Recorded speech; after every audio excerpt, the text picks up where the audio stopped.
বাংলা চলচ্চিত্রের ইতিহাসে এমন এক সময় ছিল যখন দর্শক শ্রেণীর একাংশ সিনেমা হলে যেতেন মূলত কৌতূহলবশত। কেননা পর্দায় যা দেখানো হতো তা ছিল সাহসী, বেপরোয়া এবং বহু ক্ষেত্রে অশালীনতার সীমা ছাড়ানো। ২০০২ সালের ৩ মে মুক্তি পাওয়া ফায়ার চলচ্চিত্রটিকে অনেকেই বাংলা সিনেমায় সেই বিতর্কিত ধারার সূচনা হিসেবে মনে করেন।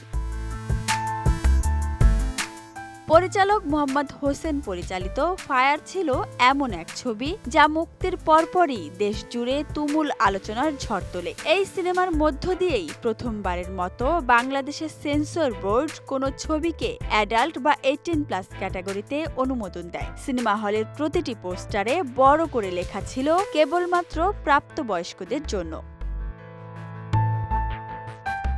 তবে সেন্সর বোর্ডের সেই সতর্কীকরণ যেন আরো বেশি দর্শক টেনে আনে হলে। ফায়ার সিনেমাটি ব্যবসায়িকভাবে আশাতীত সাফল্য পায়, কিন্তু নিন্দিত হয় বিতর্কিত রুচির সিনেমা হিসেবে। পর্দায় ছিল নাচ, মদ্যপান, অশালীন অঙ্গভঙ্গি ও অতিরিক্ত সহিংসতা, যা এর আগে কোনো মূলধারার বাংলা সিনেমায় দেখা যায়নি।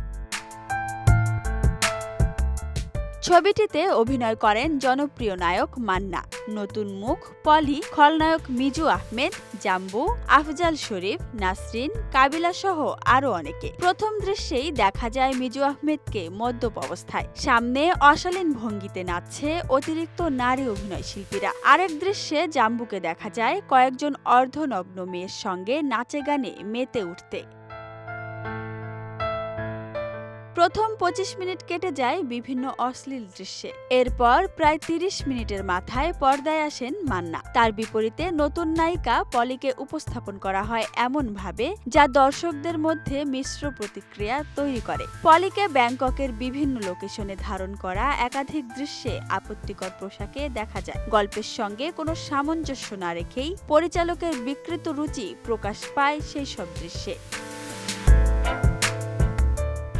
সিনেমাটি মুক্তির মাত্র ৯ দিন পর ১২ মে ২০০২ সালে সরকার ফায়ার সিনেমাটি নিষিদ্ধ ঘোষণা করে। কিন্তু নিষেধাজ্ঞা জারির আগেই এটি এমন এক ব্যবসায়িক সাফল্য অর্জন করে যা পরবর্তীতে অন্য অনেক পরিচালককেই একই ধাঁচের অ্যাডাল্ট ঘরানার সিনেমা তৈরিতে উৎসাহিত করে।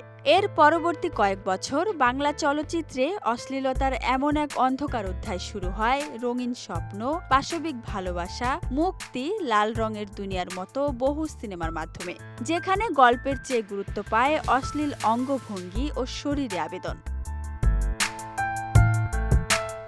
ফায়ার ছবির পর রাতারাতি বদলে যায় অভিনেত্রী পলির ভাগ্য। দর্শকরা যদিও তার অভিনয় বা অতিরিক্ত খোলামেলা দৃশ্যে তেমন আগ্রহ দেখায়নি, কিন্তু পরিচালক ও প্রযোজকদের কাছে তিনি হয়ে ওঠেন সবচেয়ে চাহিদা সম্পন্ন মুখ। কারণ তখন বাংলা সিনেমায় চলছে অশ্লীলতার জোয়ার। যে নায়িকা যতটা সাহসী দৃশ্যে স্বচ্ছন্দ, তার বাজার দর ততটাই বেশি। বিদেশি 2X ও 3X সিনেমার দৃশ্য কাটছাট করে তৈরি হচ্ছিল অসংখ্য ছবি, আর সেসব ছবির নায়িকা হিসেবে একের পর এক প্রস্তাব পাচ্ছিলেন পলি। অশালীন যুগের অবসান ঘটায় ২০০৬ সালে মুক্তিপ্রাপ্ত কোটি টাকার কাবিন সিনেমাটি। শাকিব খান ও অপু বিশ্বাস অভিনীত এই ছবিটি ছিল বাণিজ্যিক ধারা, কিন্তু শালীন ও পরিবার উপযোগী বিনোদনের মিশেলে তৈরি। ছবির বিপুল সাফল্য প্রমাণ করে দর্শকেরা অশ্লীলতা নয়, চায় গঠনমূলক গল্প, পরিশীলিত উপস্থাপন ও তারকাদের পারফরম্যান্স। ফায়ারের মতো বিতর্কিত সিনেমার মধ্য দিয়ে শুরু হওয়া বাংলা চলচ্চিত্রের এক অবক্ষয়ের অধ্যায় শেষ হয় কোটি টাকার কাবিন এই সিনেমার মধ্য দিয়ে। সেই সিনেমাই আবার পারিবারিক দর্শকদের হলে ফিরিয়ে আনে, আর শুরু হয় ঢালিউডের নতুন বাণিজ্যিক যুগ। ফায়ার একসময় অশ্লীলতার প্রতীক হয়ে উঠলেও তার মাধ্যমে শিল্পীরা বুঝেছিলেন দর্শকের প্রকৃত রুচি কখনো বিকৃতির মধ্যে নয়, বরং গল্প, আবেগ ও চরিত্রই পারে সিনেমাকে দীর্ঘস্থায়ী সাফল্য এনে দিতে। Desk report, Dhaka express.